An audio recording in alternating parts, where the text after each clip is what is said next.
allegiance to the flag of the United States of America and to the republic for which it stands, one nation, under God, indivisible, with liberty and justice for all. Thank you. Before we start, may I please have a motion to allow Commissioner Scott to participate by Zoom? So moved. Second. All those in favor? Aye. Oppose? Motion passes. Next, we'll move to our awards and recognitions. First, I would like to recognize our outgoing board members, Chris Johnson and Dan Saraki. Okay.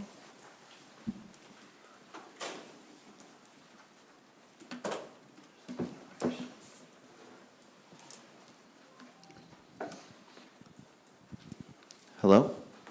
Good morning. Good morning. So, we have a world record, the shortest serving chair in PSTA history with us. And we have another board member that has served exactly 1 year on a PSTA, filling in himself. We have to thank two outstanding PSTA board members in Dan Saraki and Chris Johnson.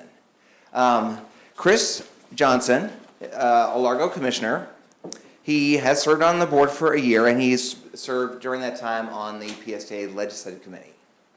And Mr. Johnson, I think, always served his community, the city of Largo, well. Always participated in our meetings and discussions, was really engaged with the Legislative Committee as well, with our state and federal agendas. And then Dan Saraki, our chair, and to call him outgoing is like an understatement, for sure. You know, I often say that very impactful board members probably do more to impact the public transit system in Pinellas County and PSA services by what they do outside of this room, out in the community, whether they go with me to Tallahassee and make me stop at Billy Bob Barbecue, even though I'm a vegetarian, or going to ribbon cuttings, and he looks great in a captain's hat on a ferry boat, for sure. But I think maybe uniquely to Mayor Saraki was what is the sort of perspective and attitude he's had inside this room, at board meetings, at committee meetings. I think all of you would recognize that he is just always so positive. Always. He's so positive to staff members, some like new staff members when they might be incredibly nervous and coming up and making their first presentation ever. And he's only has positive things to say to riders, to complaining customers. He's always thankful for them, even if he doesn't know their name. It's just very influential. I think he's been inspiring to me, and I think many folks, board members and others, for his the way he's carried himself as a PSTA board member. Whether he's on the finance committee, he even complimented the auditors who we have in today after they made their presentation. So. Thank you to both of these great men. I would like to present each of them with a nice token for their service on PSTA.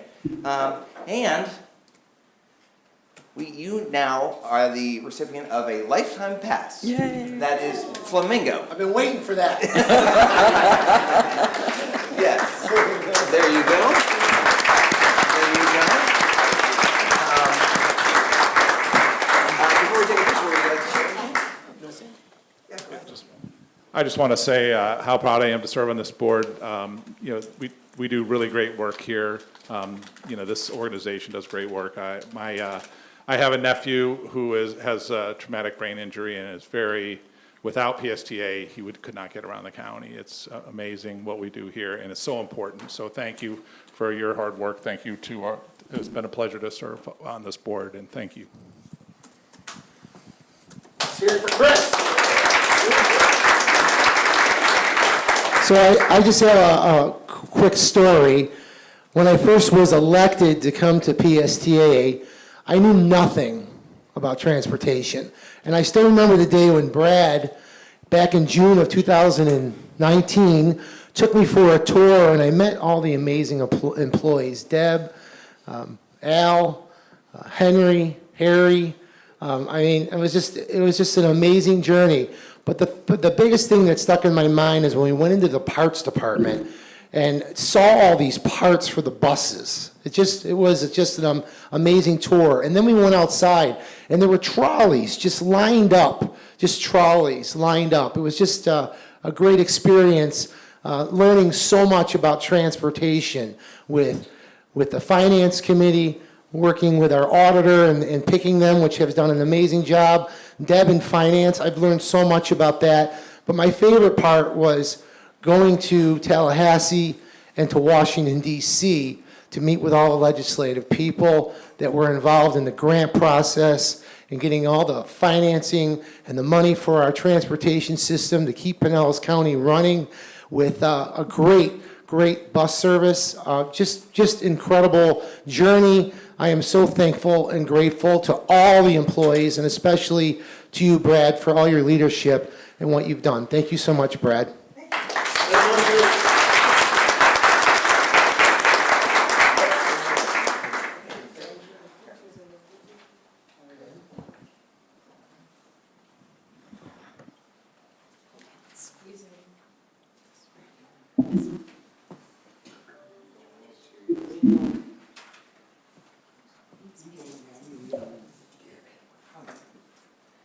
All right, big smiles, 1, 2, 3.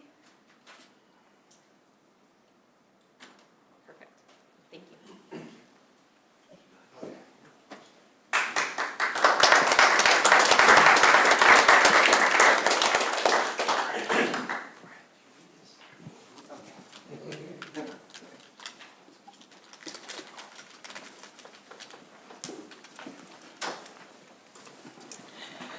Thank you, Dan and Chris. You are truly going to be missed, and we appreciate you. And now I'd like to welcome our 2 new members, our Osmar Mayor, Ms. Katie Gannon, and our Largo Commissioner, Mike DeBreezy. Welcome. Thank you. Do you want to say any few words, or? I'm very grateful to be here today. I've been an Oldsmar resident since 3rd grade, so I'm certainly not new to the area, and I appreciate the opportunity to be a part of this board very, very much. I'm looking forward to a productive meeting today. Thank you. Commissioner? And again, just to echo Katie's comments, thank you. I appreciate the opportunity. I look forward to working with everybody on this, great service to our county, and hope I can contribute to continue to make it such a great service. And I look forward to working with everybody. Thank you. We look forward to working with you. Welcome. Now we're going to go to public comment on the consent agenda items, or items not on the agenda. Please fill out a green card and get it to staff sitting at the front table. Speakers will be recognized in the order in which cards are received. Are there any members of the public here who wish to make a comment? One? Oh, okay. So we have, hopefully I can read it, Ms. Sonia Kakonen. Did I say that correctly? Yes, ma'am. Wow. First time. Hello, board members. You may remember me from the last meeting. I was in tears. I'll need you to please state your name and address for the Thank you. record. You'll have 3 minutes. Thank you so much. Thank you, ma'am. Sonia Kakonen, 4227 23rd Avenue North, St. Petersburg.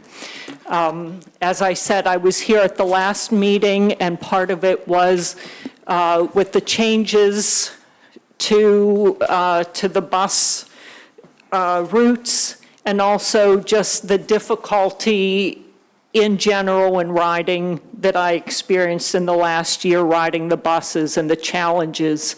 And what I want to say is, as a result of me coming last time, I was met afterwards. I had 4 people come up and talk to me.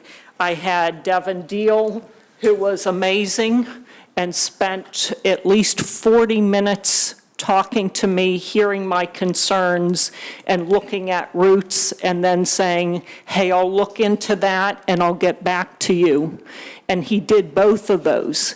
And as it happens, I'm just one rider, but he did take seriously what I had, and he really looked at it. And in my case, both things were favorable. He said, we can do this and we can do this. And it was also in me talking to another rider on my route that I knew physically could not have handled a change. I said, you call Devin, and he did, and it was probably him that made the difference. It was a rider of over 30 years who depends on public transportation. So I want to say I appreciate that. Shahada in customer service came and talked to me and gave me her number, and I called her in trying to, to get a close connection, and we got a bus held. So those are the amazing things, and I learned that a lot of the drivers can do that for you as well if there's a close connection. Ken, who's with the bus union, came and talked to me, and St. Pete Mayor, who isn't here today, and I was supposed to get back with him. Anyhow, so I want to say thank you. First and foremost, thank you. There are a lot of things, today I'm just going to be happy and say it's still difficult to ride the bus. There are a lot of challenges to being a bus rider, especially those once-an-hour routes and making connections and the length of time and the stops and the weather and the transit app, which isn't the best on many things. But I do want to thank you, and especially Devin, and even today, I looked and I said, here are some things I see that may affect other people. Thank you so He much, said and he'd we'll look. take Happy anytime. Thank you so much. Happy's better. Isn't it? Happy is good. Makes people feel better. Thank you so much for sharing. Now it's time for the consent agenda. Are there any items a board member wishes to pull? Move approval. Do I have a second? Can you please open, we have Commissioner Scott. Commissioner Scott, can we get your vote, please, on the consent agenda? Yes. Okay, can you please open the voting system?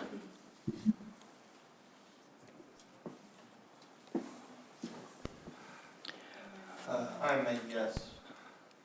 Okay, so we're looking at 9. Okay, can you please close the voting system? Looks like motion passes 9-0.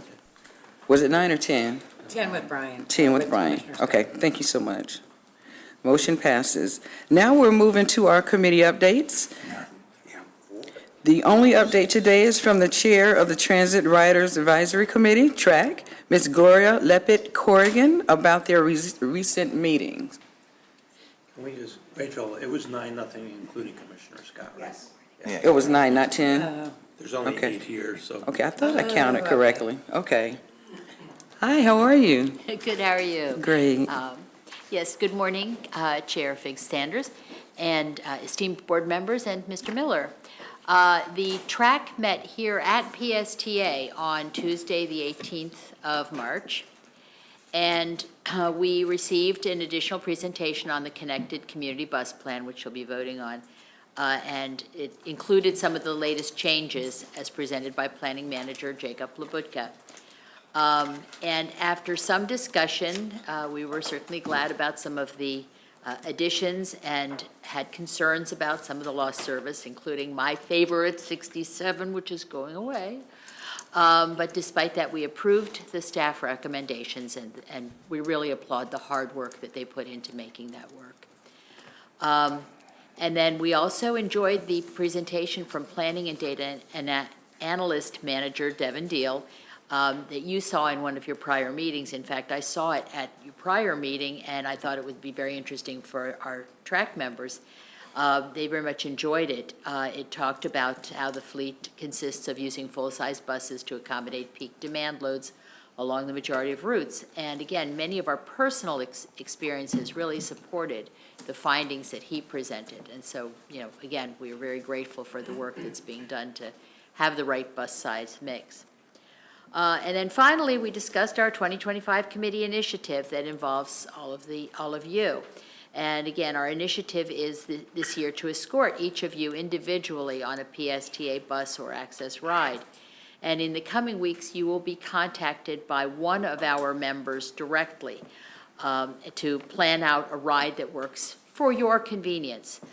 We plan to be respectful of your time and your schedules, and our goal is to ensure that all of you are familiar with the PSTA riding experience and use of the transit app, which hopefully you've had a chance to take a look at that or have used it. It's very helpful. Our next meeting will be held via Zoom and will be on April 15th. And as always, we welcome you to attend. Thank you. Thank you. Thank you. So now we'll move to our action items, which is our fiscal 2024 financial audit report. And we have Ms. Debbie Leos, our PSTA CFO, who will introduce PSTA's auditing firm, Sherry Beckart, to present what I understand is a very good audit of PSTA's finances from last year. Ms. Leos? Thank you so much, Chair. Good morning, everyone. Debbie Leos, Chief Financial Officer. And this morning, we have Lauren Strope here from Cherry Beckert, our auditors, to present the results of our audit. This is something that takes all year to get right by the end of the year. And I just want to say thank you to the accounting staff under the direction of our accounting director, Julie Lupus. And there are others who also participate in making this such a perfect audit. And, from my perspective, this is important because it shows the accountability and the transparency that we bring to PSTA. And with that, I'd like to introduce our engagement partner, Lauren Strope from Cherry Beckert.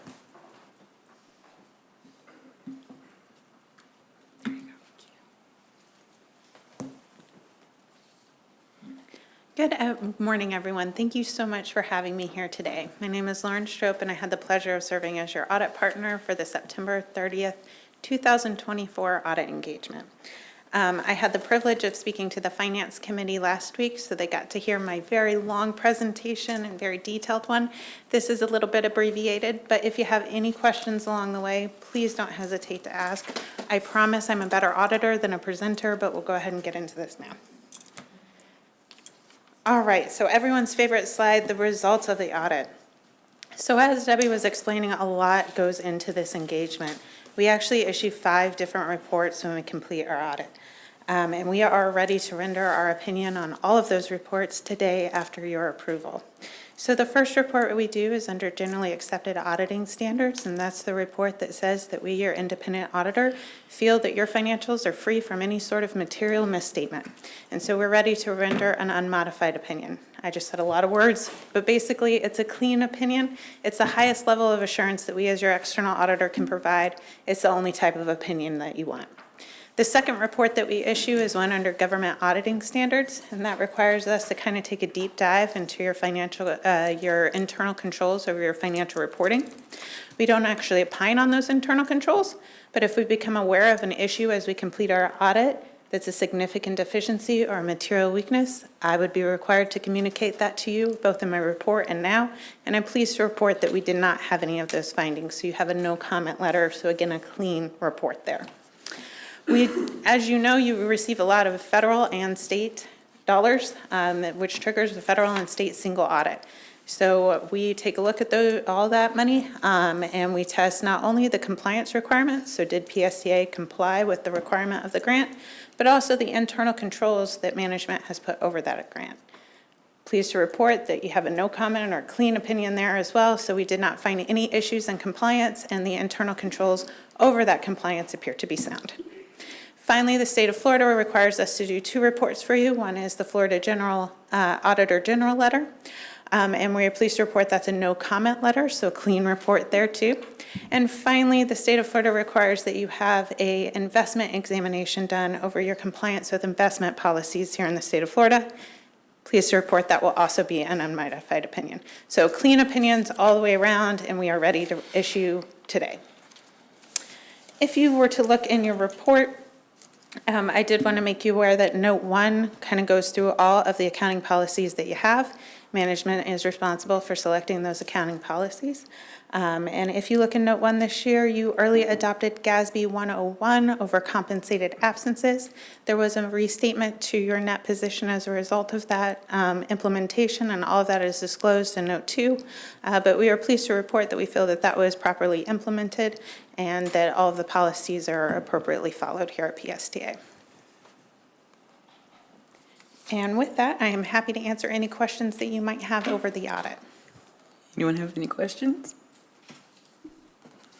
Is there anyone from the public that wishes to speak? Okay, well, do I have a motion to accept the fiscal year 24 audit report? Move approval. Second? Commissioner Scott, can we please get your vote? Yes. Can you please open the machine for voting? Mine's not working, but I'm. Okay, thank you. So it looks like, can you close the machine? Oh, there it is. There's, yeah. Do we have everybody? Okay, what was that, 9-0? Looks like the motion passes 9-0. Thank you. Thank you so much for your time. Thank you. Thank you. So now we're going to move on to our Connected Community Bus Network approval. After over a year of planning and our public hearings last month, Jacob Labuka, did I say that right, Jacob? Very close. Very close, okay. PSTA's planning manager is here to perhaps give his last presentation before we consider approving the Connected Community Bus Network. You ready, Jacob? I am so ready. All right, thank you.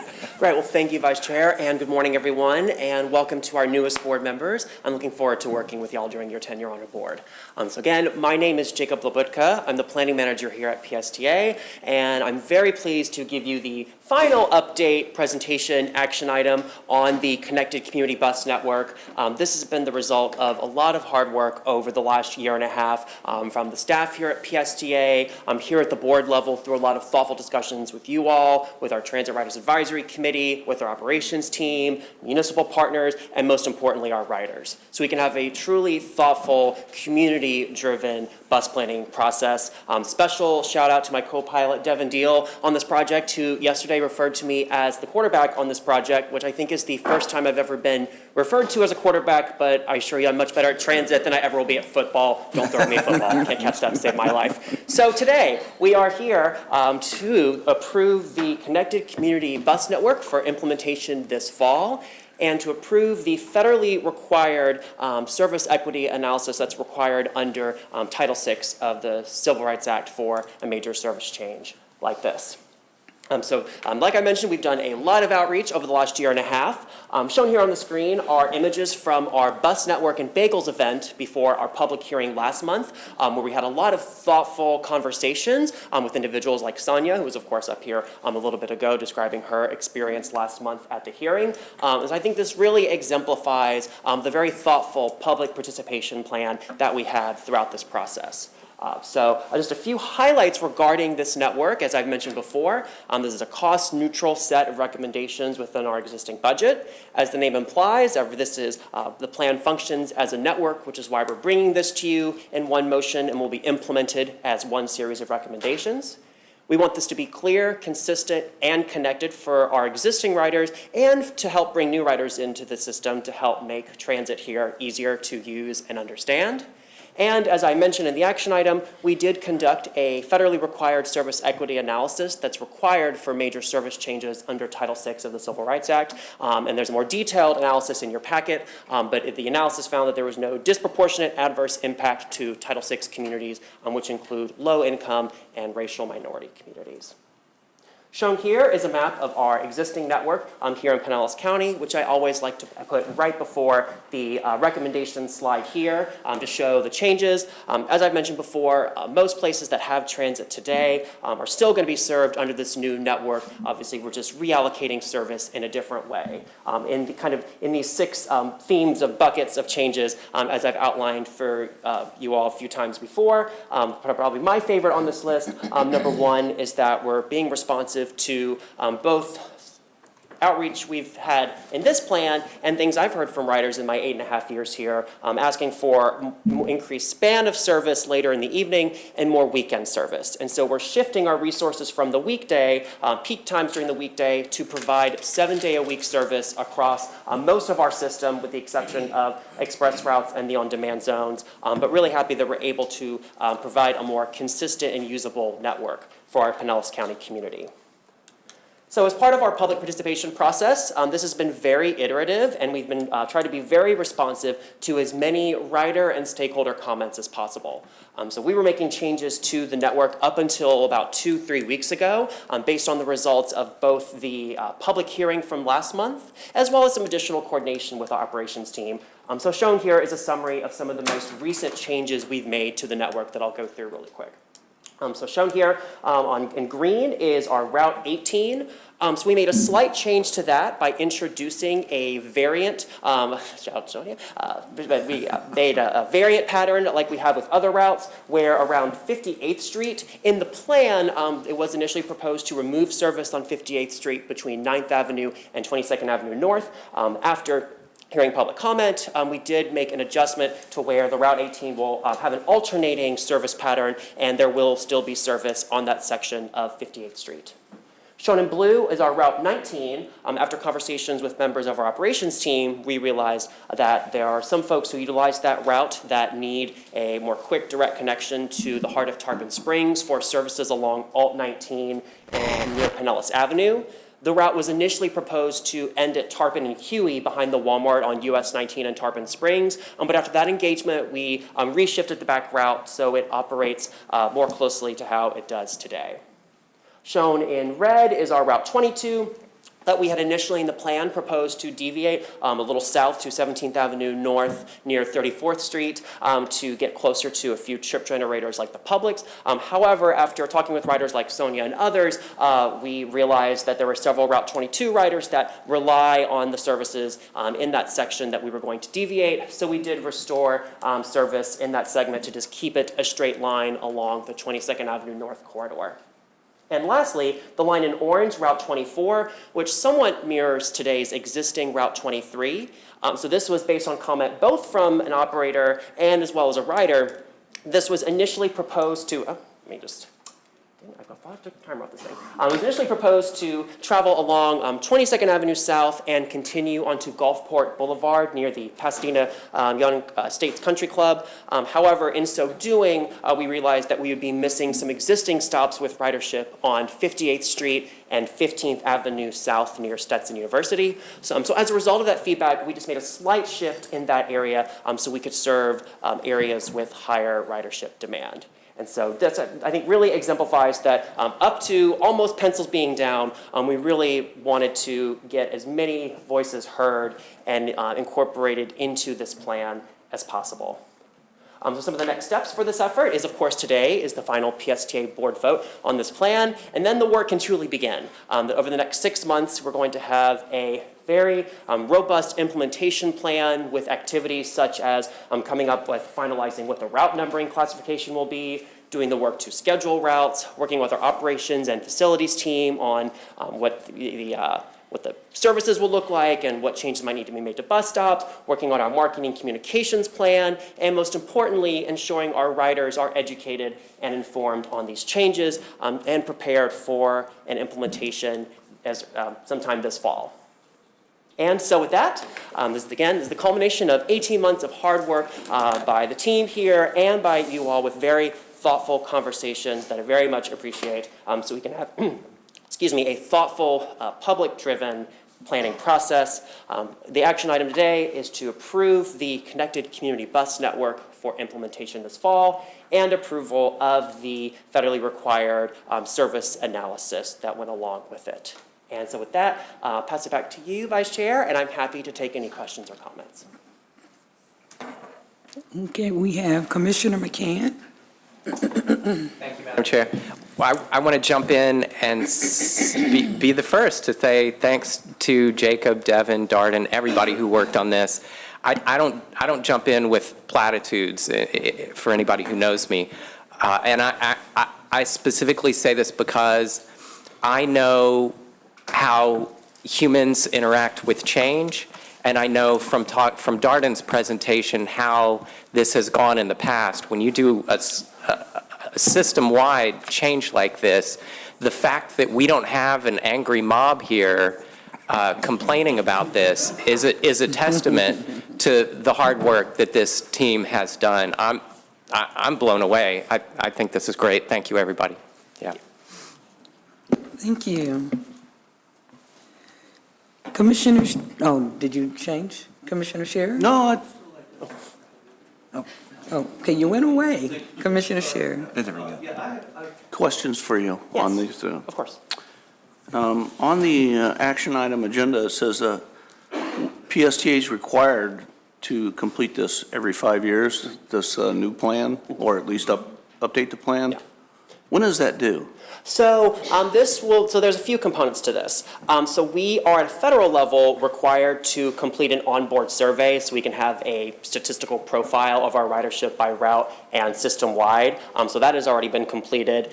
And so the part of this plan that's required at the state level is that the results of this are going to be fed into the Transportation Development Plan, which a major update is required every 5 years. So that's probably something I should have included on the next step slide. So the results of that are due to the state next March, but we already have a lot of the work done through this process. Okay, so these requirements for Fort Pinellas and the Florida FDOT, they're not required till next February or next March? Next March for the Transit Development Plan. So we're yes. a year ahead of schedule. Oh, yes, in some ways, yes. I think we still need to package it. There's like new requirements coming out, so it's basically taking what we have and putting it into the new recipe, so to speak, but we have a lot of the components completed. Now, if we make these changes and implement this new plan, and then we find out that we made a mistake or we're unhappy with the plan, to change those, we're going to have to go back through the Title VI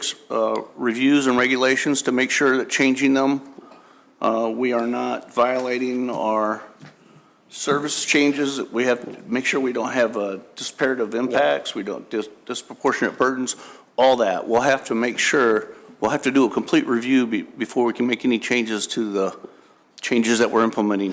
It depends on the nature of the change. If we're doing a minor change that is just maybe a small deviation, that does not require federal review. The threshold for that is if it affects 25% of a route's miles or hours, that's kind of the threshold for where we would conduct that analysis. Now, and I read that too on the thresholds. Yeah. Those thresholds that are included in your packet that are required, it says those are PSTA thresholds. Are those federal thresholds as well, or we are of our own? So the federal government just says you have to set your thresholds, and so those are set in our Title VI program policy. Okay.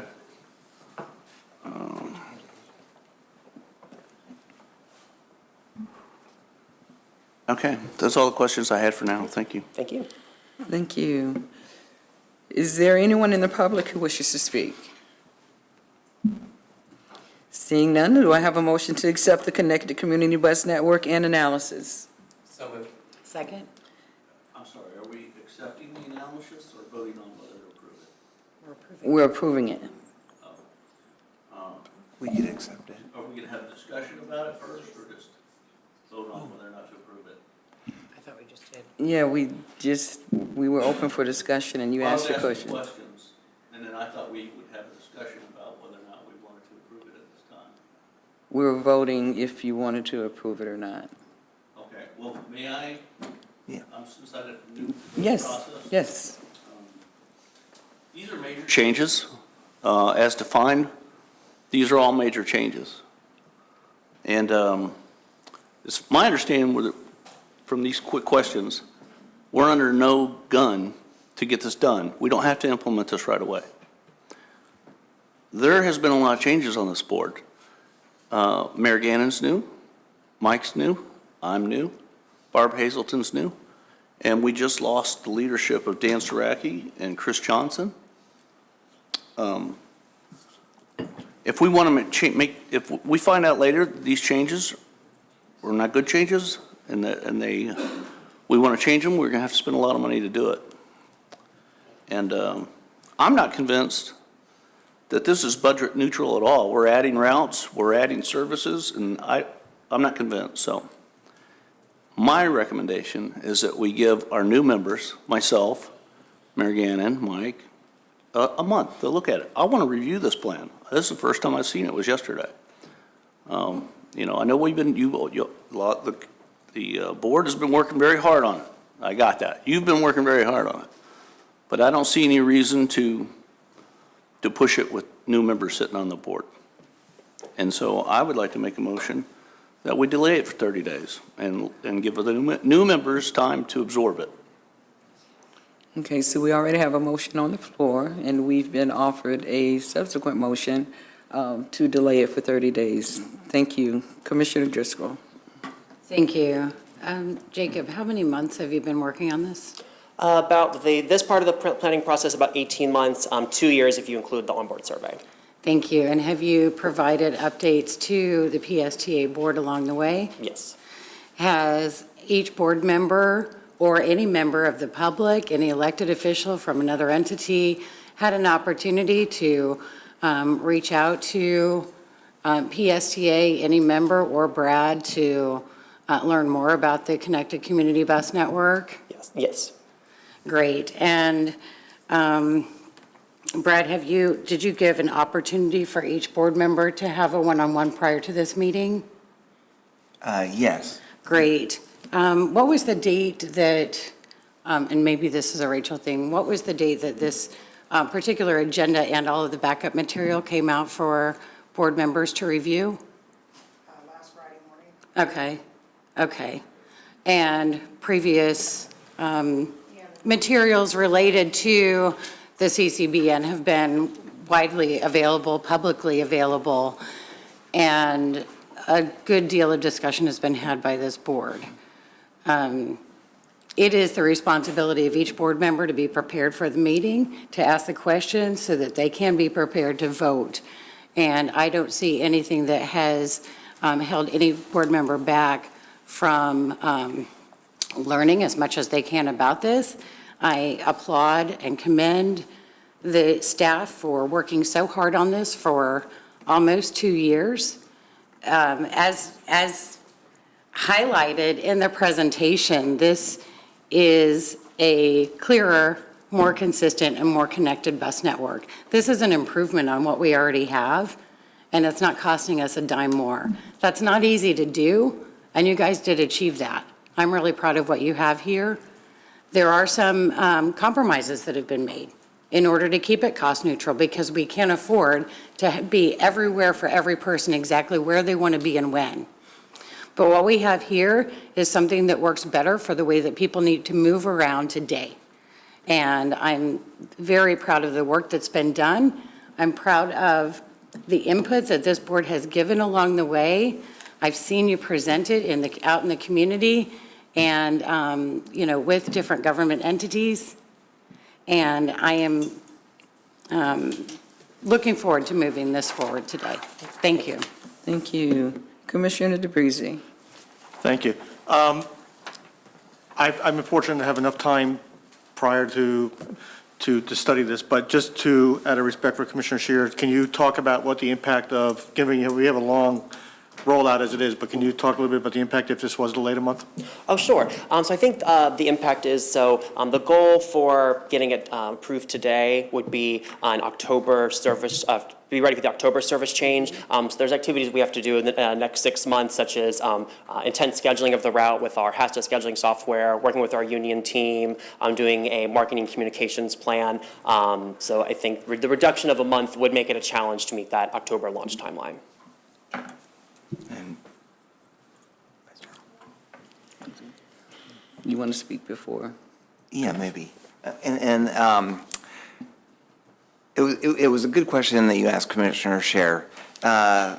Certainly, we've put this together in a little bit different than we've done in prior 5 years ago, per se, by giving 6 more months between now and when this thing goes live to, if we have made a mistake, or if the riders are upset, then we have time to make adjustments. And then even after it goes, no doubt there will be changes. Sometimes there's like a new development that happens in some city or someplace, and then we have to make an adjustment. It does not cost us, we won't have to spend any money to hire a consultant and do this thing that we just do every 5 years. We regularly change the routes. Jacob just completes the any requirement, the service analysis on, without any additional consultants or anything like that.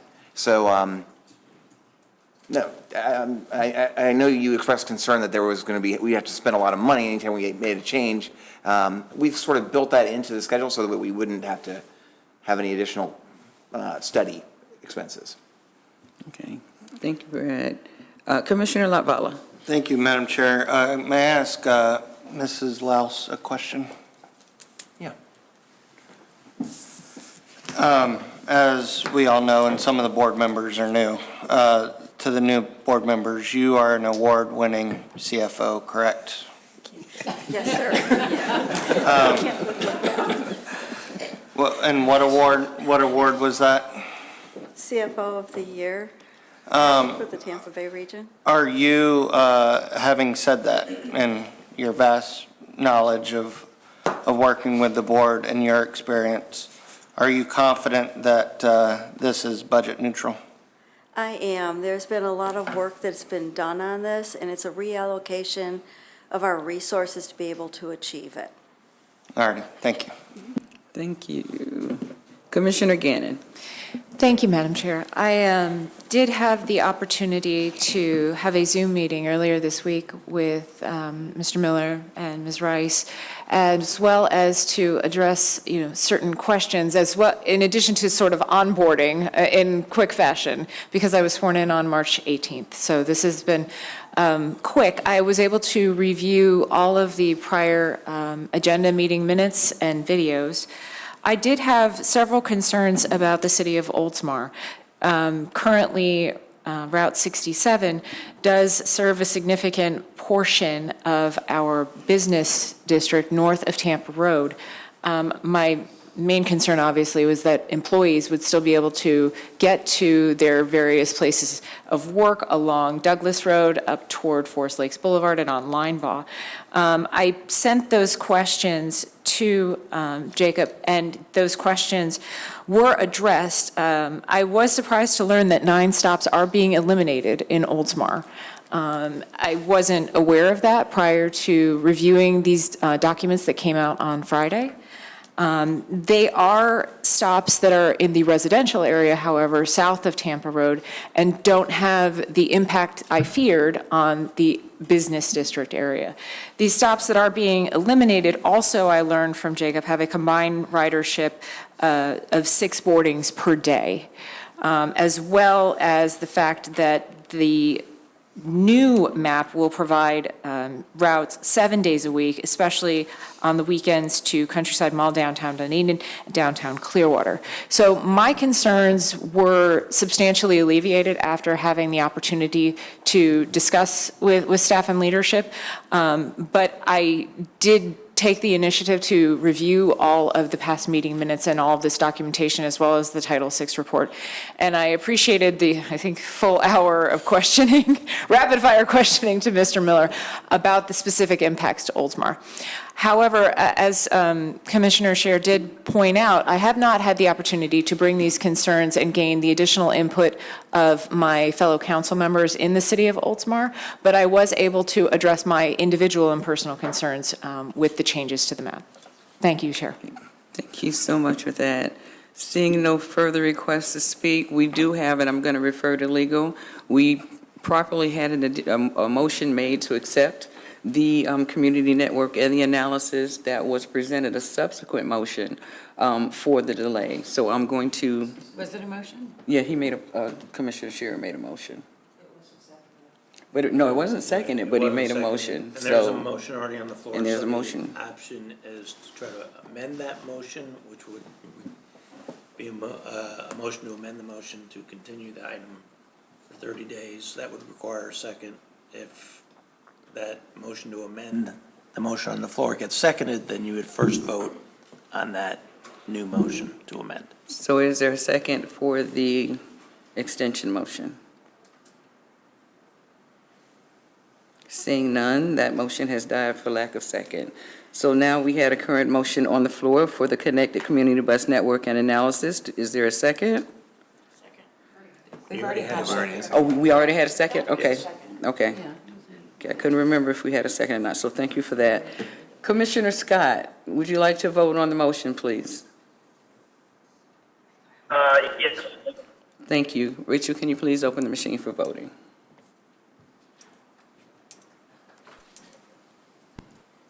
I'm a yes. Okay, and I can't get mine up. Okay, so what's going on? So just fix Sanders and Shearer on the same. I'm a yes, I'm struggling here with my technology. It's not a, You're in. okay, well, it didn't come up. Thank you, because it didn't come up for me. Okay, thank you. So I'm looking at, I can't vote. I'm a no. okay, so I'm looking at 8-1. The motion passes 8-1. Thank you, everyone. So now we're going to move on to our reports and correspondence and our future meeting subjects. And Brad, you want to update us on the reports in our packet and our upcoming meeting subjects? I do. Thank you, Vice Chair. So in your packet are a number of different performance reports that we go more into detail with the Finance Committee, but they are in your report, and I want to call your attention to the ridership. It's a ridership PowerPoint that shows that our ridership is up pretty substantially so far this fiscal year compared to the last 2 years. And then there's sort of a deeper analysis done by Devin Deal of the Sunrunner ridership and the Sunrunner Corridor ridership, because there were some questions, questions I heard at Tallahassee about the Sunrunner ridership in that corridor. And so that's, I think the Finance Committee thought that was very informative. Ridership in the overall corridor since the Sunrunner began is up 60% from before the Sunrunner was implemented. Okay. And happy to answer any of those, any other questions about the performance reports. Now, looking ahead. So as we saw earlier today, we lost our chair of 1 month, Mr. Strachey. So the rules and regulations of PSTA call for the nominating committee to meet, and we have a meeting of the nominating committee next week. And so then what will happen is the nominating committee will make recommendations on officers and then also a number of committee members, committee openings we have. Thank you to all of you, many of you, who have sent Rachel your interest in committee assignments. The nominating committee a month ago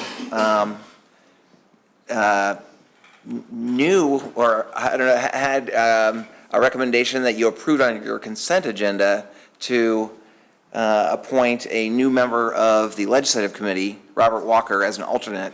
And Commissioner DeBrizzi, you are a representative on the nominating committee, so please come to the meeting next week.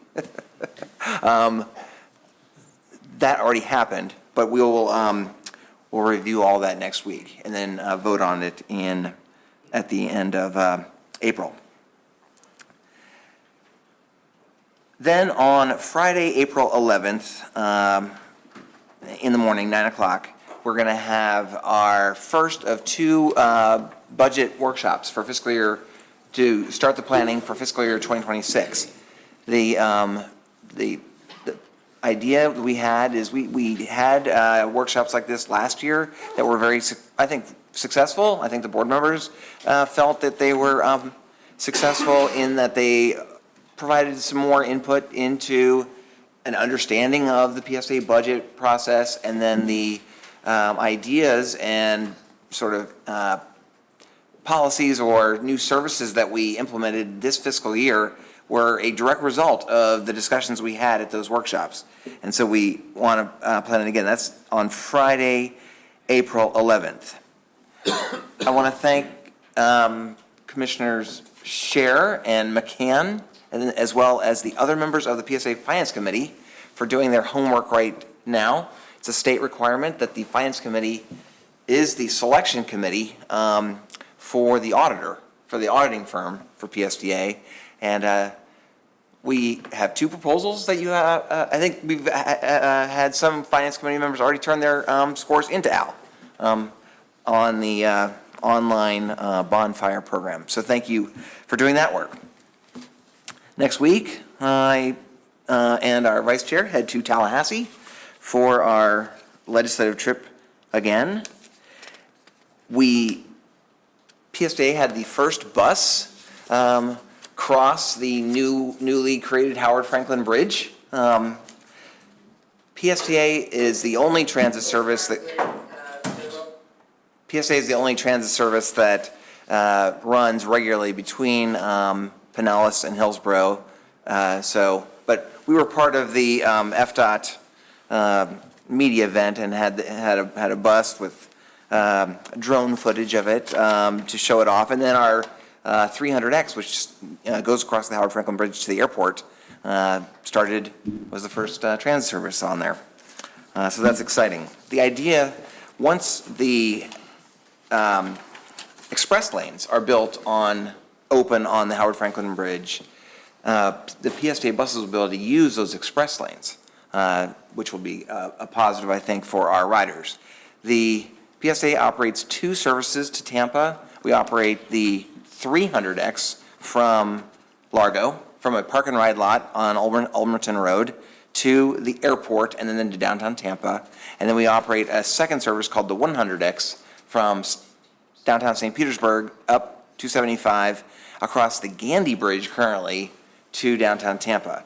But the idea, once those express lanes open on the bridge, we would take the 100X from St. Petersburg and also have it go across take advantage of the express lane. So it would be our first service from St. Pete to the airport as well as to downtown Tampa going across the bridge. So that's looking forward to that down the road.